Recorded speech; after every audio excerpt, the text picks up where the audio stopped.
Good morning.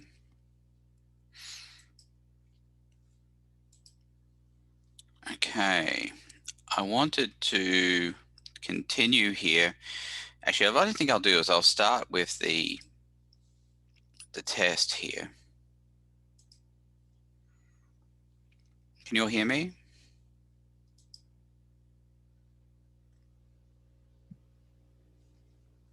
Can anybody hear me? You can put it in Yes. chat if you want. I can hear you. All right, thank you.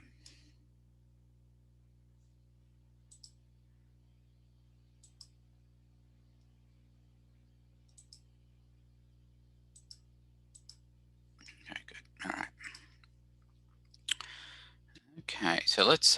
What we'll do is I'll do this stuff on the test here because I didn't go through. Whoops, not that. I did put up some Zoom links for stuff that I didn't go over in person, but you can see those previous lessons. Did anybody look at them just out of curiosity? No, nobody. All right.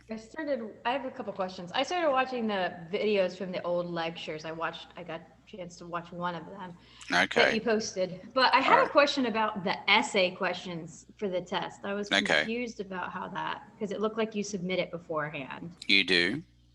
Um, I saw that there's a list of things, but I wasn't sure, is that you're supposed to do essays on all of them? Yes. I think that's made pretty clear. That's made pretty clear here. Let's take a look.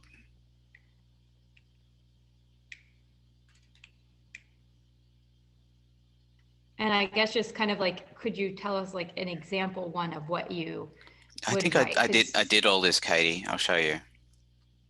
Okay.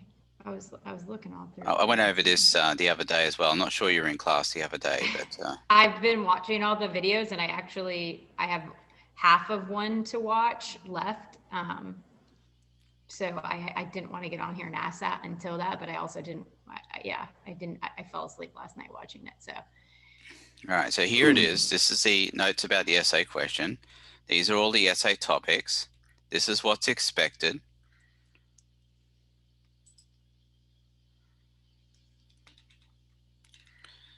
And it says, it makes it pretty clear down here, all the essays must be completed, not just 2 of them. You need to sign across each page and include the household object that I specify in the Dropbox directions, which happens to be a teaspoon. This is a sample below. Here you go. So it's a sample of 2 of them, Katie. This gives you an idea of exactly what I'm looking for. Is that all right? Okay. Yeah. Okay.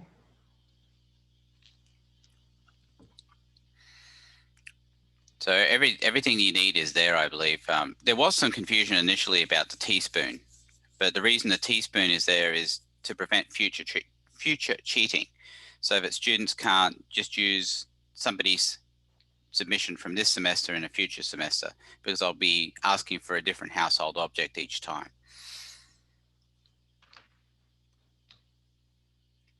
Is that okay, Katie?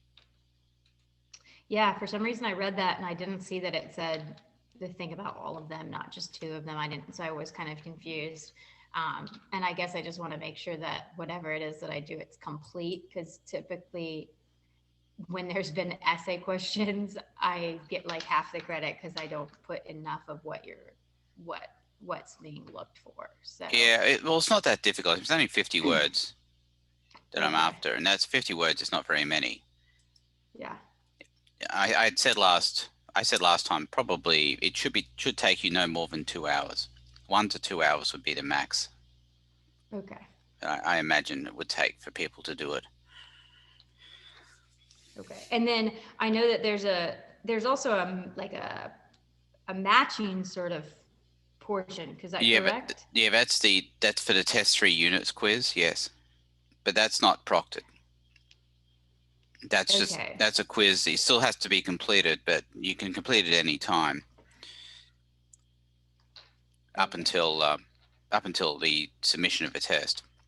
Okay, and I didn't look in there about this because I've been working on the other part and the extra credit quizzes, but is there like, is it have what's on that portion? Like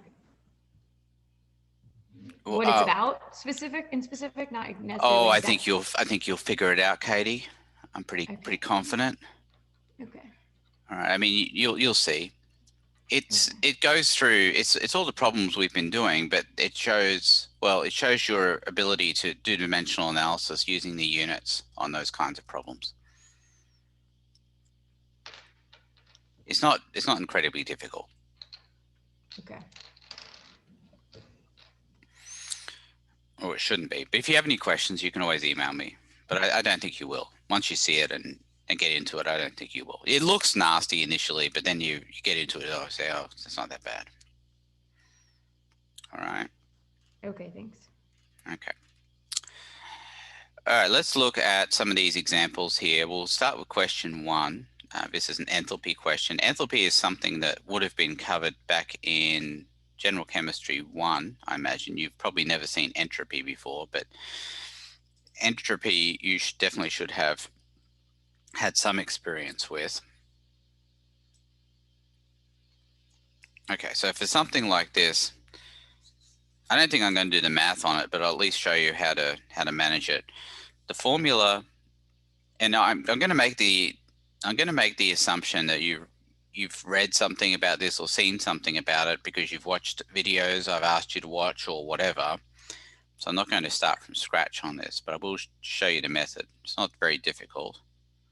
So for delta H is going to be the sum of the delta H of formations of the products minus the sum of the heats of formations of the reactants. The products are, of course, C, D, and E, and the reactants are A and B. So in this instance, it would be, what I like to do is I like to put the products and reactants in square brackets. So it'll be 3 times, and then what's C? 32.44. You'll notice the unit there is kilojoules per mole at the top of the table there. And you multiply by the coefficients because it's the sum of everything.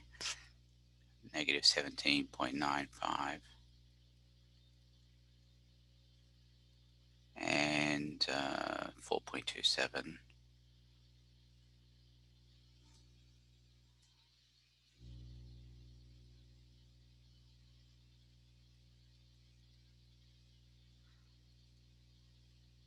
And that's minus, and then I put that in parentheses as well, 3 times 22.15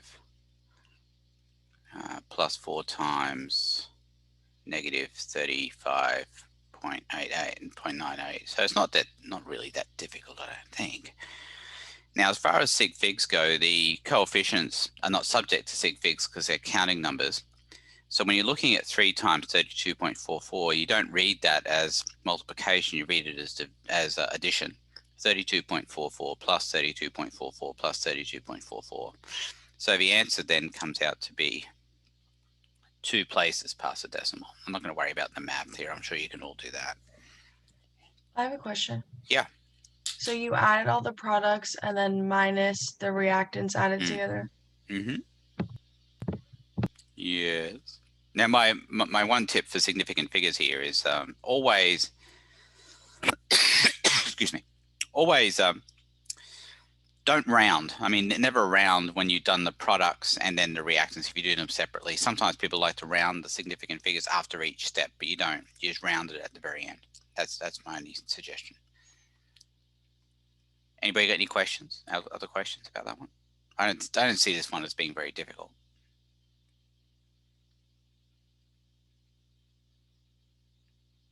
Okay, let me do a poll here. I'll see how you're going with it. I think it's poll 2. Don't worry about the 4th one. How do you feel about the first problem here? I just have another question. Yes, Alexandra. So you don't use the S at all. You just use the HF, the delta HF. That's right. because that's what enthalpy is based on. It's based on heats of formation, which is delta HF. Okay. All right, so it looks like everybody understands that, so that's good. All right, I like that. Now entropy is going to be, I'm not even going to do this one. I'll show you the formula. So delta S is what we're looking for. That's a change in entropy. And that's going to be the sum of S naught of the products minus the sum of S naught of the reactants. And the S naughts here are all listed. Now the S naughts are entropies, right? And they're, and I'm not going to go into the theory of it. I recommend you watch the videos I asked you to watch, but it's going to be the same situation as we just did, except now you're using the S naughts. So Alexandra, that's when you go ahead and use the S naughts and ignore the delta HFs. Okay, thank you. All right. Any questions about number 2? I don't really see the need to do it because it's done very similarly to what we just did for delta H. Okay. How do you feel about question 2?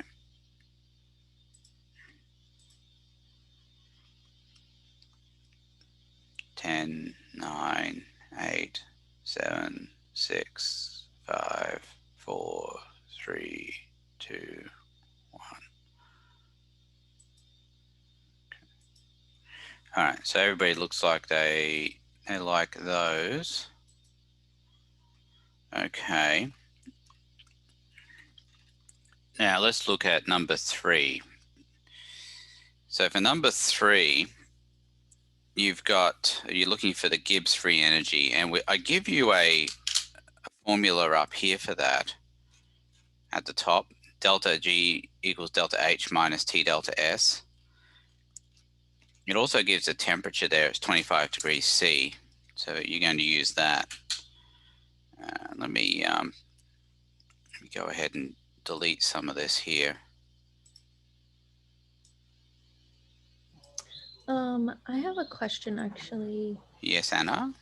So for the actual test, will the numbers like stay the same? So then when you get to question 3, like you can use. Oh, you wish, Anna. You wish. I mean, that would be a dream. I'm sorry, but your dream's not going to come true. Okay, I was just. No, you're going to have to do it again.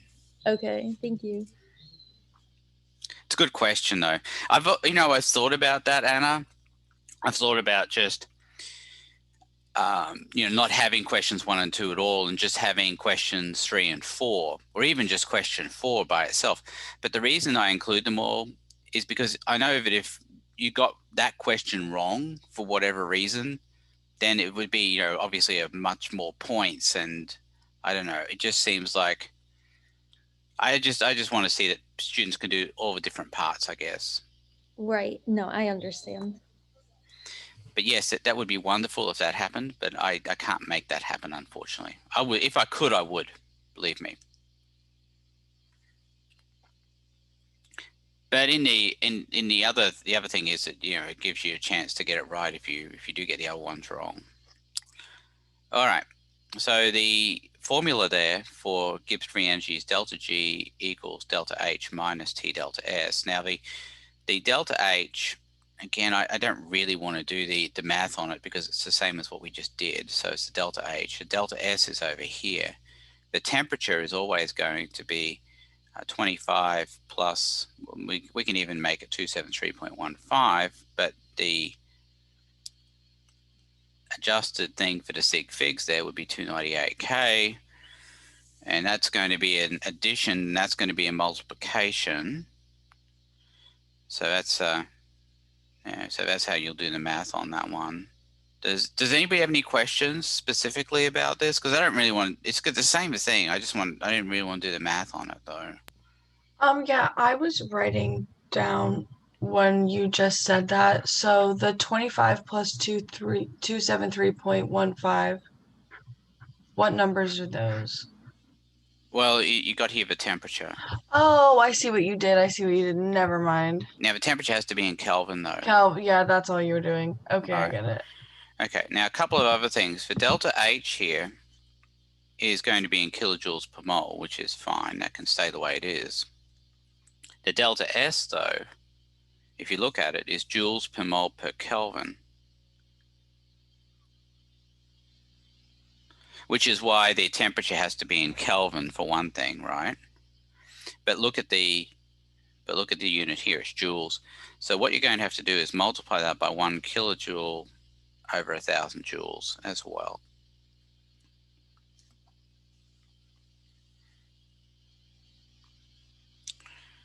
And that will produce kilojoules per mole as the unit.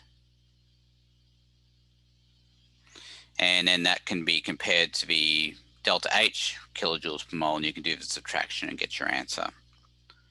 I go through all of this again in the videos and in the notes for that. Does anybody have any questions for delta G? I want to see how you feel about it. This one, I'm kind of expecting there might be some halfways here, but we'll see. 5, 4, 3, 2, 1, 0.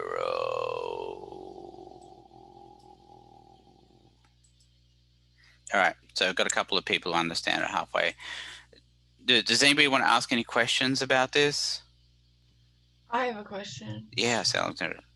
So when you're doing the dividing by 1,000 to get the kilojoules per mole, that's after you get the complete total, right?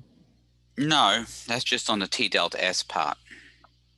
Okay. Because So because delta S is joules per mole per Kelvin. Okay, so you find the delta H, Yes. and then you find the delta S. Yes. Multiply them together, divide them by 1,000, and then minus them from delta H. Multiply the temperature by the entropy by delta S, yes. Yeah. And then multiply divide that by 1,000, yes. Okay. Cool. Thanks. I get it now. All right, but again, you can always watch the video. There's the question 3 video that goes through it as well. But I'd still recommend going back and looking at the video for the delta G calculation, which I have made. There is one for that goes right through it from the beginning to the end. Okay. Does anybody have any other questions about delta G?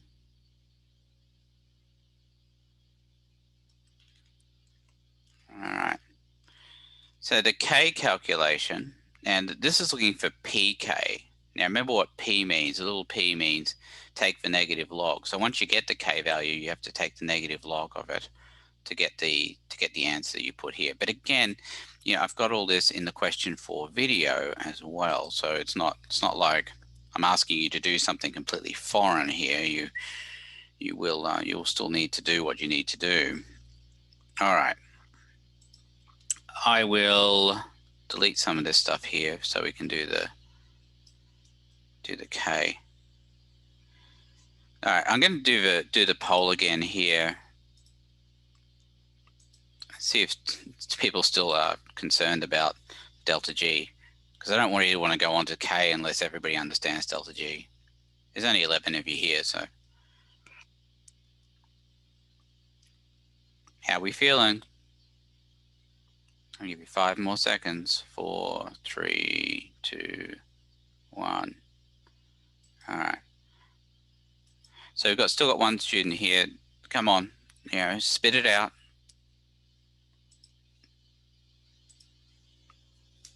Questions about delta G? Because if you don't understand delta G, you're not going to understand K.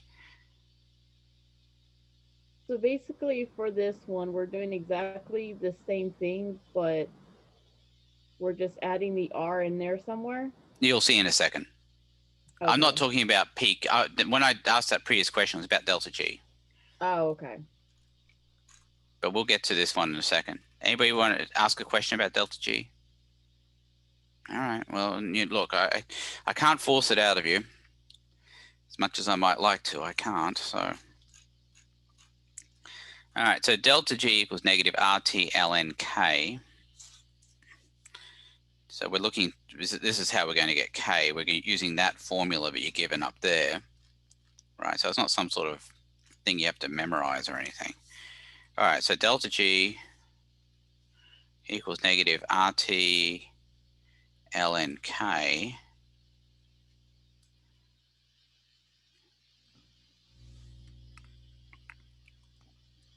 That means ln K, remember I'm trying to isolate K here, is negative delta G over RT.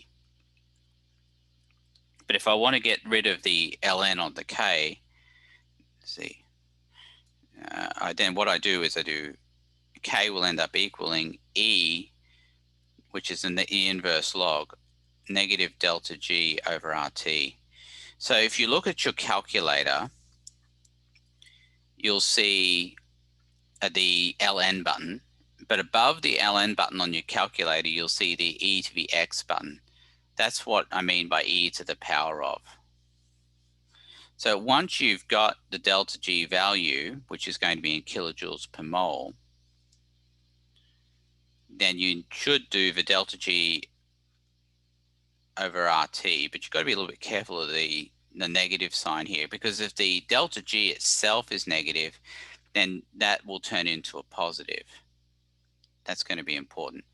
So that's going to be kilojoules per mole, and this will be over 8.314 joules per mole per Kelvin. But again, you can see the issue we're going to deal with here with the units. And that's times the temperature, which is going to be, again, 298 K. And you'll see that we have to multiply that by 1,000 joules over a kilojoule to make sure that the joules cancel down here. And you'll notice that everything cancels at that point, and we'll be left with something that doesn't have any units, which is kind of what we expect if we're dealing with an inverse log here. Logs don't tend to have units, and neither the inverse logs. All right, questions?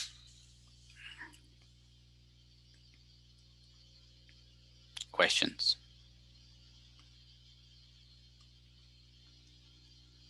You said this equation was given to us. The delta G equals negative RT ln K is, yes, Alexandra, up here. Do you see it? Oh, okay. Okay, cool. Yeah. So you know, but the rest, but to get it, you do have to do a little bit of algebra to get K by itself, which is what you need to do, right? Mm-hmm.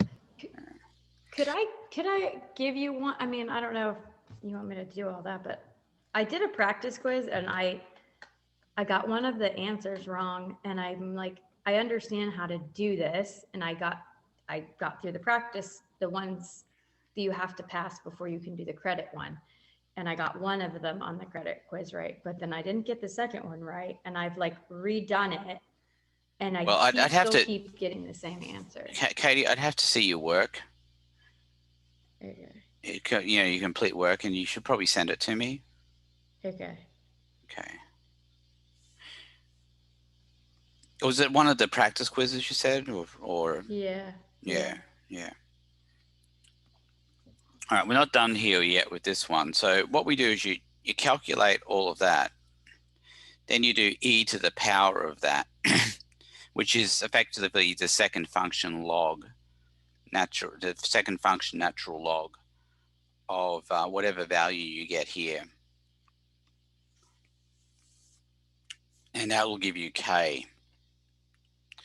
So in order to see the mechanics of that, I'd recommend you watch the video for question 4 here. But that's the bare bones of it right there that I'm trying to show you here. But again, you know, I'm assuming that this isn't the first time you've seen it. That might not be a valid assumption for many of you. Many of you might not have even watched anything to do with this at all, and you're expecting me to go through from the very beginning and explain, you know, from the beginning of time exactly where this stuff comes from. And that's not what I'm planning on doing today. I don't think it's a good use of my time, because you should have done what I asked you to do in the first place. In my opinion. I could be wrong, but I don't think I am. All right, but anyway, the bare bones here, I'm just asking that people understand that. You understand how to get an inverse log, I guess. That would be what you want to end up with. Anybody got any questions about that? And we're not quite done with this, but the next thing to worry about here is the fact, well, the K value is going to be times 10 to the negative something if delta G is positive.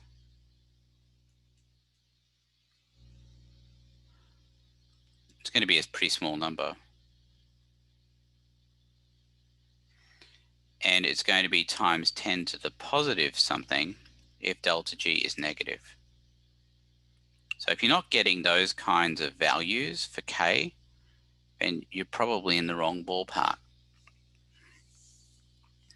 So typical values might be 10 to the negative 14 or 10 to the negative 20 or something like that, or 10 to the positive 14 or 10 to the positive. They're going to be big, really big or really small numbers for K.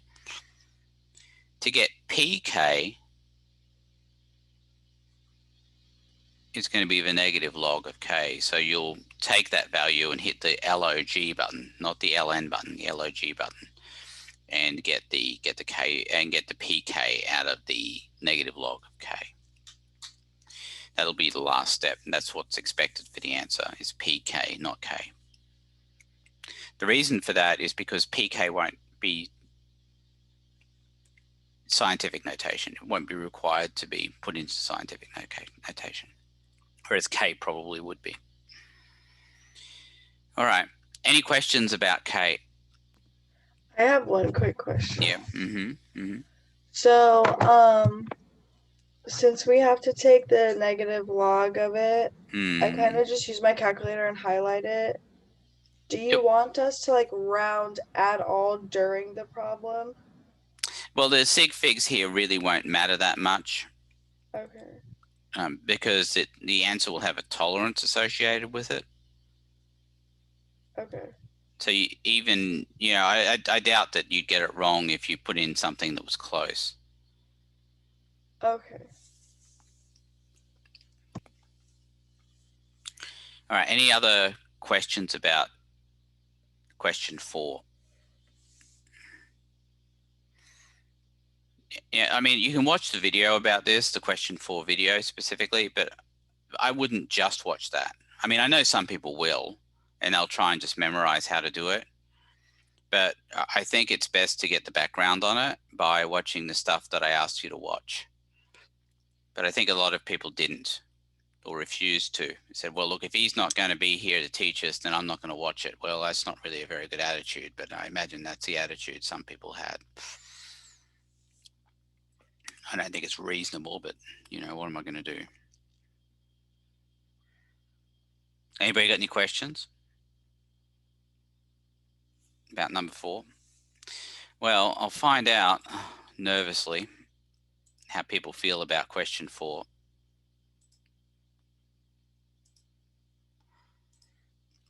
I'm not sure if many people are going to be liking question 4, but we'll see.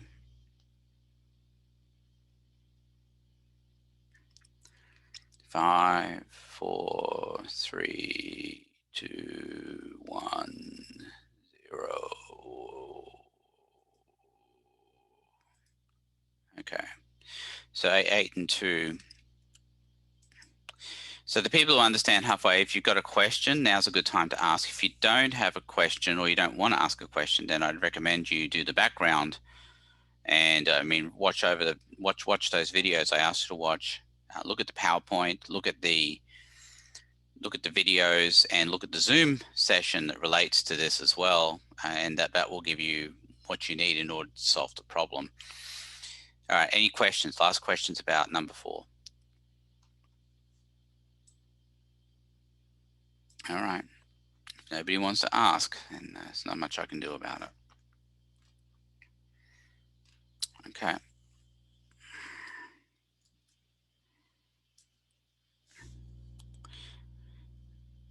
Now, as it was on the previous tests, I can't see it here because it's not on the practice test, but there's going to be a box, and in that box you'll be able to put the work for each one.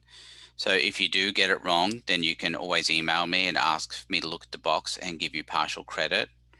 You want to try and put as much work as you can in the box in order to assure that you do get partial credit. If you're feeling lucky, then don't put anything in the box. Then I'm expecting that you knew what you were doing. But that's the thing, and I do get some pushback from students about this because they say, well, look, I mean, I've done all this on scratch paper. I don't want to have to type it in again into the computer. And my answer to that is that scratch paper can be modified after you see the results of the test, and then you can modify it and then upload it or send it to me by email, and then that's not really a true version of actually what you did. So I don't like that idea so much, which is why I require that people put it into the box at the end, but I also give you extra time on the test to do that. But it's your choice. I don't make it mandatory either, but that's up to you. But if you don't do it and you get it wrong, then I have no way of knowing what you did wrong.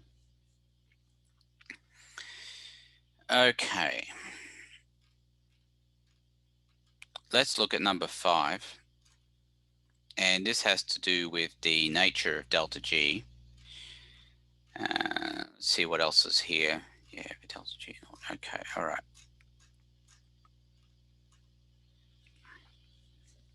Now this is an entropy-based question. As you can see, it's the sign of delta S.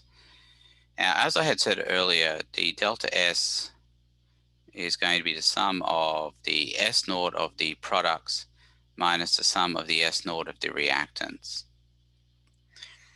Now, there's a couple of bits of background I'm going to give here, but again, it's going to be very quick and dirty because, again, I'm expecting that you would have seen or read the information that's related to this, although I know some of you haven't.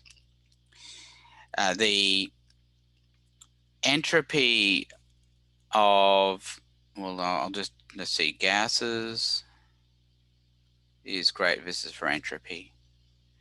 Gases are greater than pure liquids are greater than aqueous ions is greater than solids.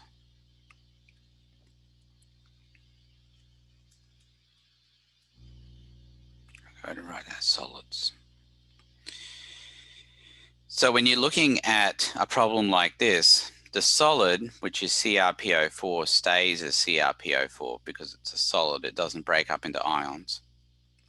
And the other things we're actually going to have to break into ions. So it'll be 3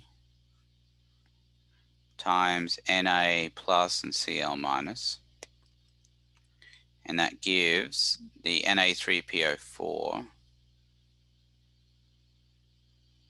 which I'm going to break into ions. So we've done this before. We did it back in test 2 and CrCl3.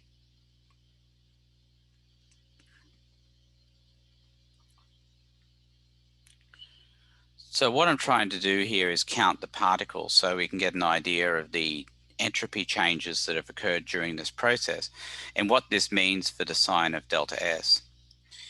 So the question here is going to be based on a little bit of really counting, actually. It says determine the difference in relevant particles. Well, what particles are relevant here? Well, I'll tell you what, the solid isn't relevant, but the aqueous ions are. And in this instance, on the reactant side,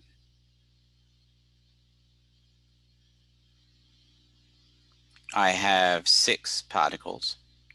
And on the product side,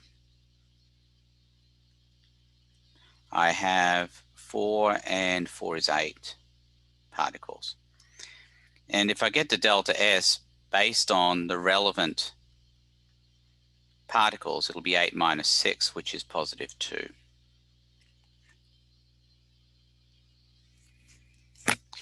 And this positive 2 here would indicate that it was going to be a positive value for delta S naught for the entropy. You can see that as well. I mean, remember that entropy is all about, it's really all more about possibilities for arrangement than it is anything else. And if you've got more particles on the product side than the reactant side, then what's happened is that the number of particles has increased, so the number of possibilities has also increased. Does anybody have any questions?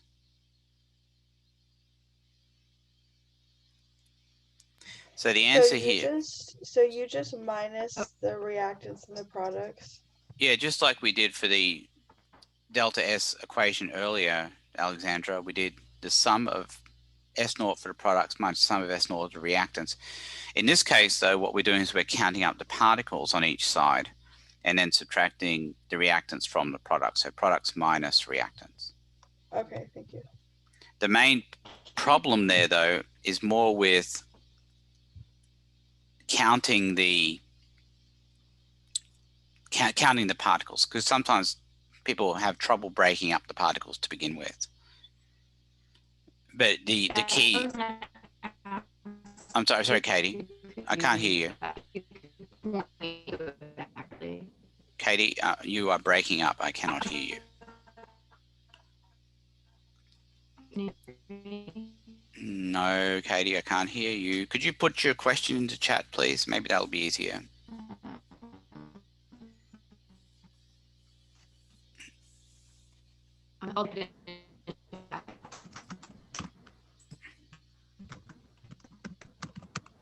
How I found those particles. Okay. Well, if you got Na and Cl, that's going to split apart into Na and Cl. If it's Na3PO4, that's 3 Nas and then 1 PO4.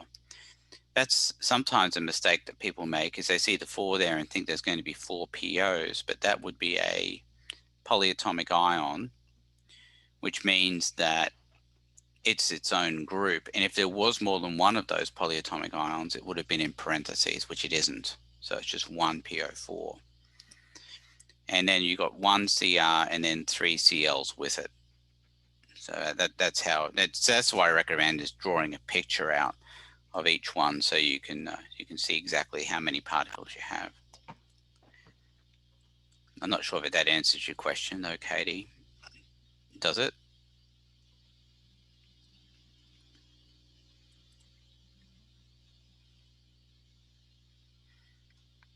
How would we know? Like, how do we? Yeah, I can't hear you, Katie. You're going to have to type it into chat.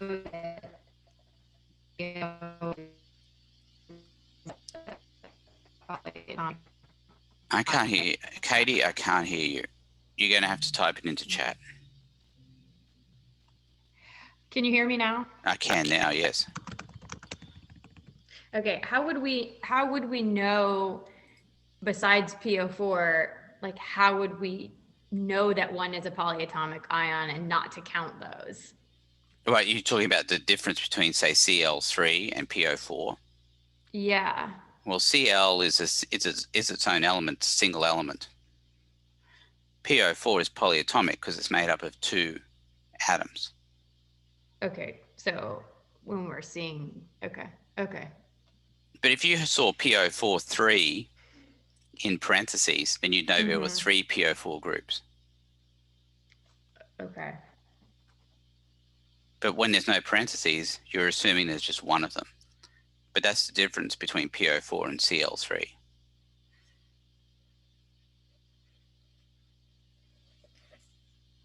This is something we dealt with back in test 2, Katie, as well. When we're looking at partially soluble salts, there were a whole bunch of questions on test 2 that related to how things break apart. Do you remember that? Yeah, I remember that. Yeah. Right. This is exactly the same concept. There's no real difference here. You still have to do the same things here as you did there. So if you want to review that, maybe you can go back and do those test questions again on the test 2 practice Yeah, I think on those questions we had like there was like oh, there was a list of polyatomic. Yeah, it was a list of polyatomic ions, but in this instance, it's not difficult to determine what the difference between a polyatomic ion and a single element is. Yeah, because I mean, those are both capital, and the other one, if it's one. Well, yeah, there are two elements. I mean, you've got to split it sort of down the middle where the cation and the anion are, and then you count how many different atoms there are. So polyatomic is two different atoms, and then single element would be one separate atom. Okay. All right. But I think if you do that, you should be okay. Okay. Questions about number 5. I'm going to re-roll this and do another example. I'm not even going to ask at this point how people feel about it. Well, actually, I will. I'll ask how people feel about it, and then we'll see if it improves. Okay. So how do you feel about question 5?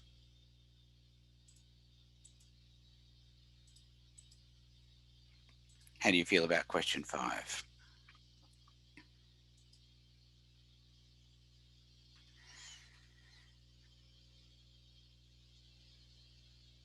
Okay, one more person still needs to vote. I'm not sure if they're present or not.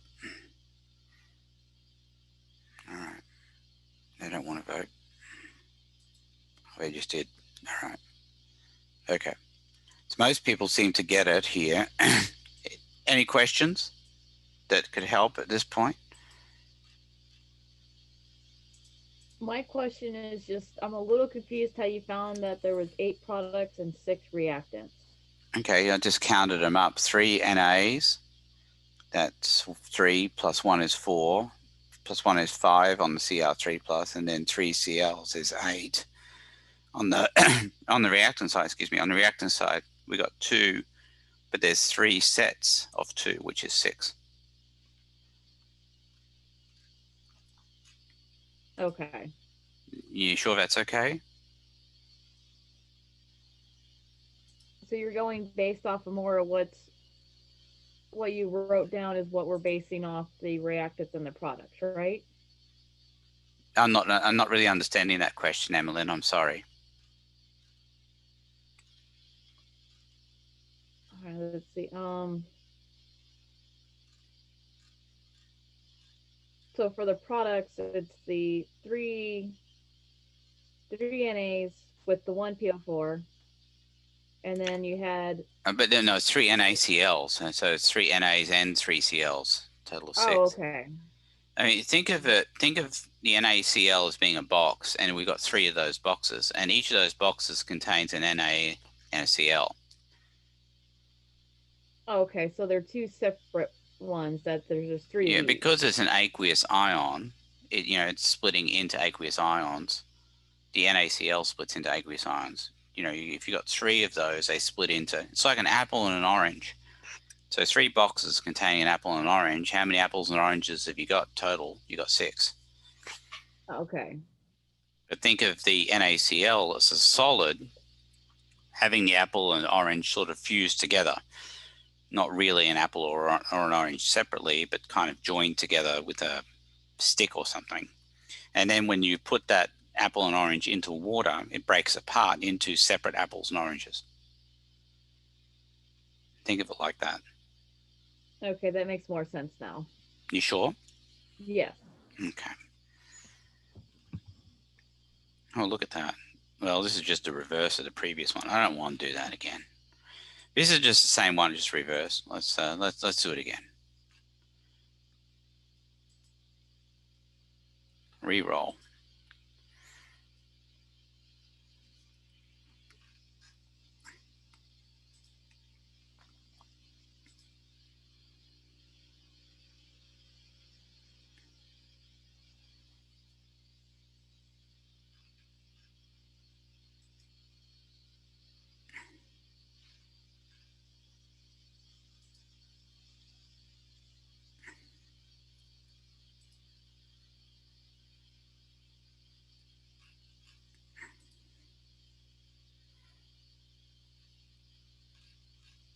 Okay, let's try again. Let's see if we can get something going. There we go. That's better. All right. Why don't you all try this yourselves? For this one, I'll give you a couple of minutes. See if you can figure out how many particles there are on the product side, how many are on the reactant side. So Katie, just to clarify here, do you see on the, do you see the parentheses and how that determines how many of a? Yeah. Yeah. All right. So that's a really good, yeah, it's a good example of it right there. All right. Anyway, a couple of minutes, see how you go. See if you can figure out the number of particles on each side. Relevant particles, I guess, is the key word here.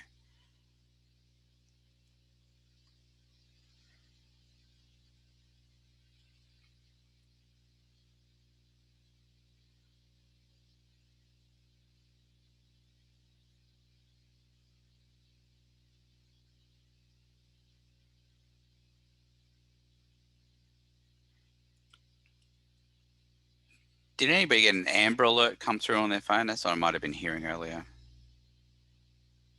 No? Okay, it must be in my imagination. Yes. You did? Okay, good. All right, that's what I was hearing then.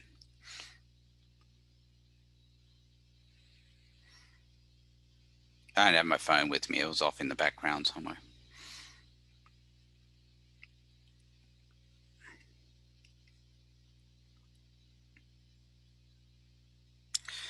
Okay.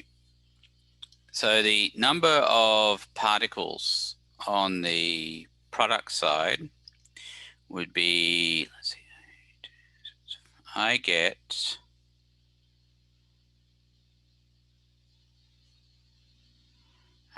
well, let's see. Oops. I didn't mean to do that. I did not mean to do that. I hit my Control Z too many times. Okay. Okay, so let's look at this product side. I get 17. On the reactant side, I get 12. So the difference there, 17 minus 12 is equal to 5, which would be the answer, positive 5. That would be the answer I'd be looking at. All right, questions?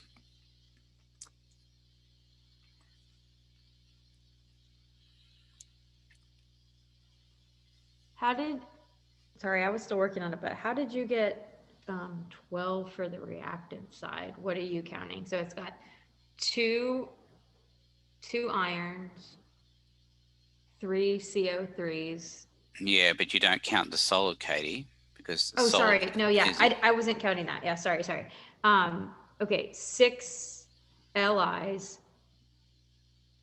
Would it, since the 6 is before, wouldn't it be 6 CLs? 6 ClO4s. That's a polyatomic ion, Katie. Okay, that's why. Okay. That's where the 12 comes into play.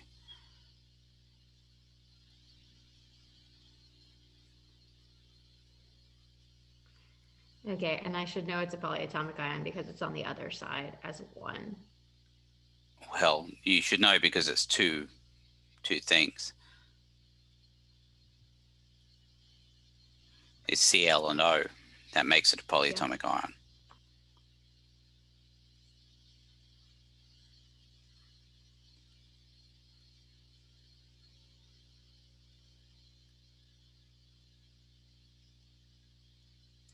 All right, so that's how it looks. Any questions? I just want to clarify. Because I got the right answer for the reactive side, but not the product side. So there's 2 Fe. And then is there 6 ClO4? Yes. And then 6 Li? And then 3 CO3? Yes. Okay, then I'm good. All right. But I would recommend figuring out how many particles total there are in the box, right? Just like I did here, and multiply that by what's on the outside. I think that's easier. And I think it's more prone to error doing it the other way, where you're taking each particle and multiplying it individually, because a lot of the time students forget to multiply the second thing. All right, any other questions about number 5? Okay, how do you feel now about number 5? How do you feel about number 5? 10, 9, 8, 7, 6. All right, so everybody's voted. Everybody feels okay about it, which is good. All right, any questions? Any other questions about this before we move on? All right. Okay. And for the reaction below, it's going to be one of these 4 possibilities. Again, there's a lot of background that goes with this question, background that I'm expecting people will have already engaged with. But the quick and dirty situation here is that delta G is based on delta H minus T delta S. And that means sort of getting an idea of the signs of these. For delta H, if it's endothermic, delta H is positive. If it's exothermic, delta H is negative. Again, I don't want to go into the background of this. For the delta S, we get the sign just like we did like in question 5. So if you understood question 5, and everybody said they did, then you should understand that part of it. So that's how you're getting the sign of each one. So endothermic, positive delta H, exothermic, negative delta H, and then we get the sign of delta S just in the same way as we did previously. And when I say sign, I mean, if you had got positive 2 as being the answer, then it's positive. If you got negative 2 as being the answer, then it would be negative. Does anybody have any questions about getting the signs? Now, in order to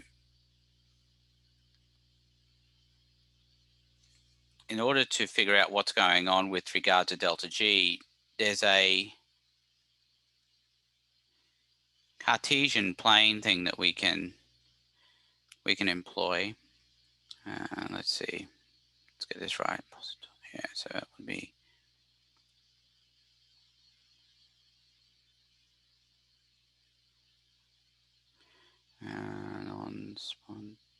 this is just a very, again, rough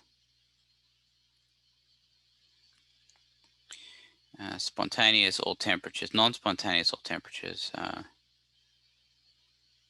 Let's see, now I've got to do my math on this one.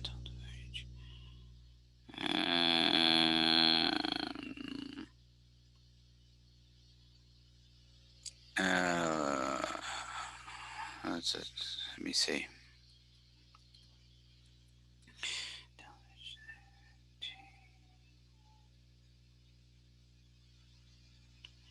Spontaneous high temperatures and non-spontaneous low temperatures. No, some of you are looking at this and you have no idea what you're looking at. I get that. And I apologize for that, but that would only be because you haven't looked at it yet.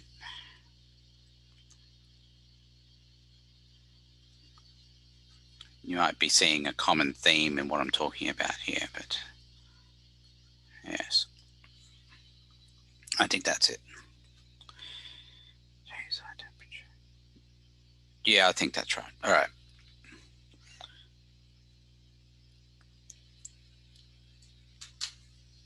All right, let me see where you're at with this. How do you feel about this so far? And your feeling will depend upon if you looked at it or not. So I'm kind of just trying to get an idea if people have looked at it. How do you feel about this so far?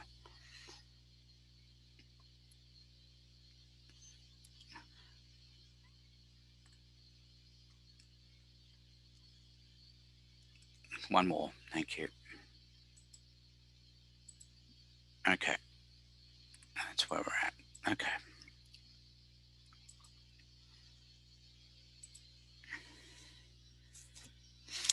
All right, so let's look at this one as an example, and this might help you with it. But what this is a Cartesian plane. You've got positive up here, negative down here, and then positive on this side and negative over here. So that's the relevance of the signs. And if it's if delta S is positive and delta H is negative, then it's going to be spontaneous at all temperatures, because what's going to happen is that's going to lead to a negative delta G.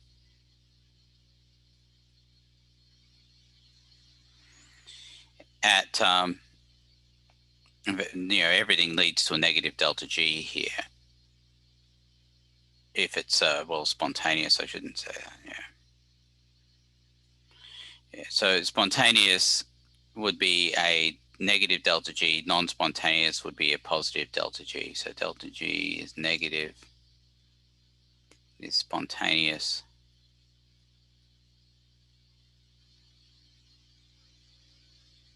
And delta G is positive, is non-spontaneous.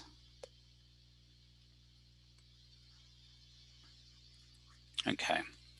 I don't even begin to want to imagine what people who are not attending today have done or have not done. That scares the hell out of me, but anyways. So that's the basis of it. Let's take a look at the information we have for this specific problem over here. Let me create another thingy. So this is for number 5. Sorry, number 6, I should say. And what we can do is we can say that it does say it's endothermic. It's at the end here. Endothermic, which means that the delta H is positive.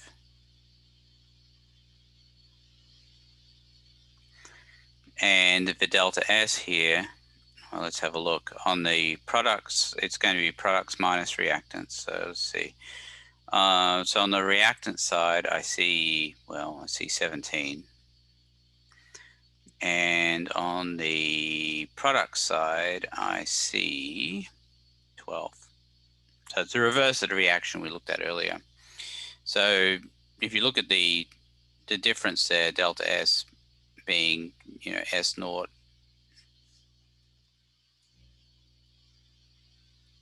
products minus the S naught of reactants, it comes out to be -5. 12 minus 17 is -5. So that makes the sign of delta S to be negative. So delta H is positive and delta S is negative.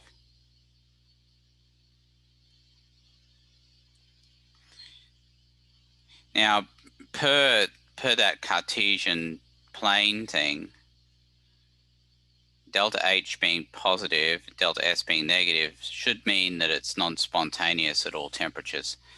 But just to give you a little context for that, the reason that works out the way it does is we're using this formula, delta H minus T delta S, and you can see if delta H is a positive value and we're subtracting T is always positive because it's in Kelvin, and we're subtracting a negative value, then you can see the minus and the minus will cancel, and we'll always end up with it being positive always, regardless of the temperature. So that would mean that it's non-spontaneous at all temperatures as well.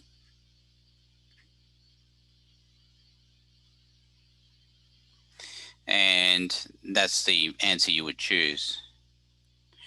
Reaction is non-spontaneous at all temperatures. Does anybody have any questions?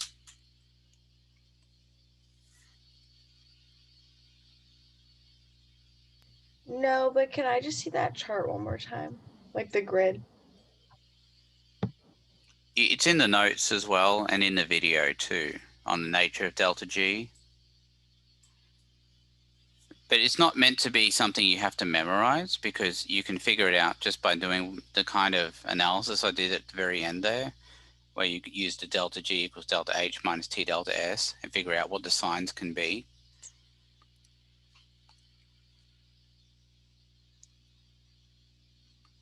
Now, if you look at the Zoom session I did for this, I give you a little pointer, a tip, and that is if the signs are opposite, one's positive and one's negative, then it will be spontaneous or non-spontaneous at all temperatures. There won't be any variation with temperature. But if delta H and delta S are the same sign, that is, they're both positive or they're both negative, then there will be variation with temperature. You can see that in these two quadrants here. This quadrant, the first quadrant, and the third quadrant. Does anybody have any questions? All right, how do you feel about this? How do you feel?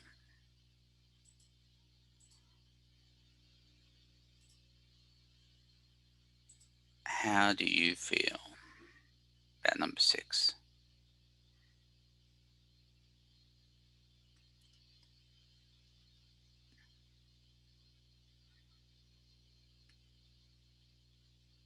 Okay. One more needs to vote. All right, thanks. All right. Okay, I'll do another example.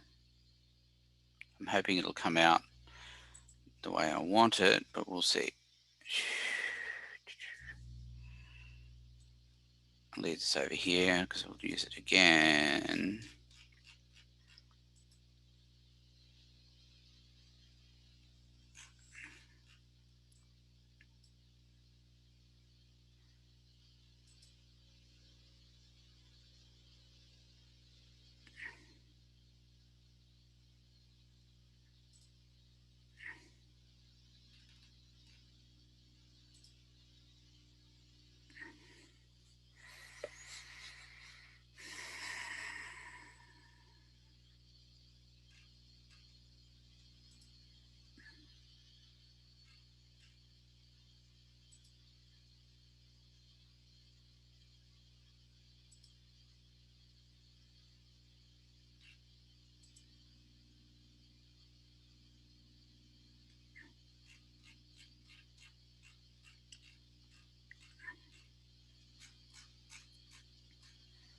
Okay.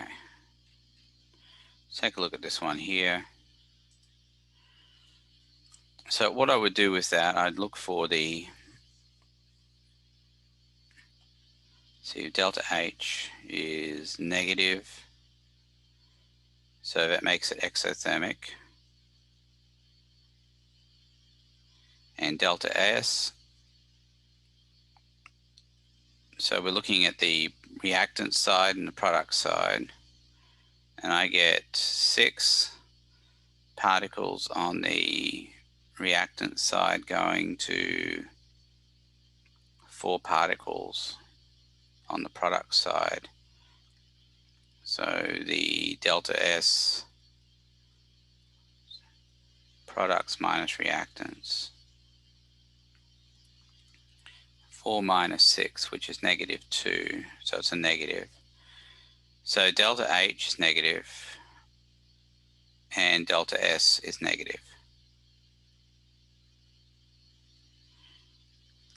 Now, according to what I showed you earlier, if they're both negative, then that would mean spontaneous at low temperature and non-spontaneous at high temperature.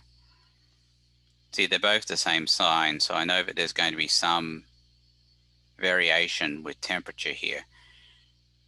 What am I doing here? Delta G, that's right. Delta G equals delta H minus T delta S. Let me show you the analysis you can do here with the signs. So it's negative minus T times the negative. What I want you to understand there is that if it's negative minus negative, that means it's positive. So you're taking a negative value, you're adding a positive value. What I want you to understand is if the temperature is low, then the delta G will still be negative. But if the temperature is high, then the delta G has a chance to be positive.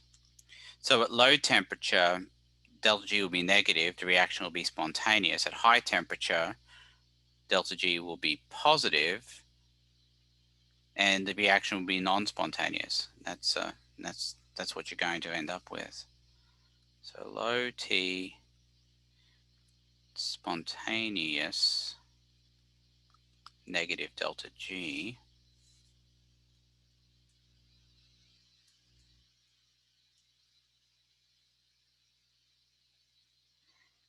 High T, non-spontaneous, positive delta G.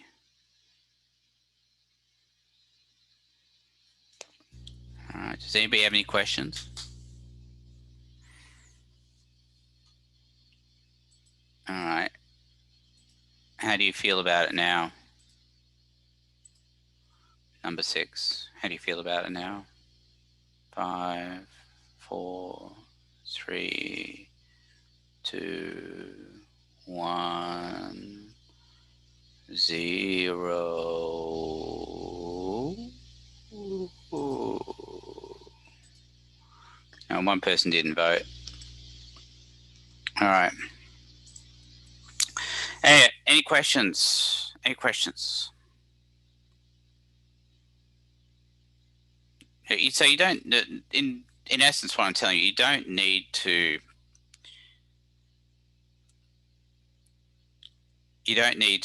memorize that grid thingy here. You don't. You can just look at the signs and figure it out that way. And I do that.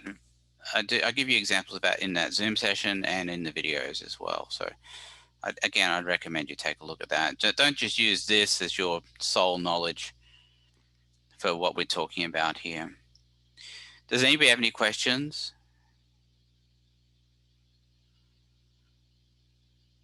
Okay, so you know that the test is due next Thursday, so 1 week from today. Tuesday, I'm going to continue with this practice test, starting at question 7 and sort of just working my way through the last ones. I might spend a little bit of quality time on the redox, because sometimes people don't like that one very much. But yeah. Anybody got any questions?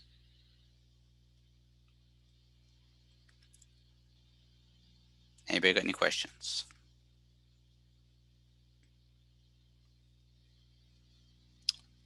Okay, well, we'll leave it there for today then, and I'll see you all on Tuesday. Appreciate you coming. Have a good day. Hey, Professor, I have a quick question on the lab that we did Tuesday. Yeah, okay. All right. Should I share my screen for the post-lab question, or you want me to read it to you, or? Hang on. Gabrielle, is that you? Yes. Yeah, sorry. I didn't get a chance to get here early, so it's okay. Let me end the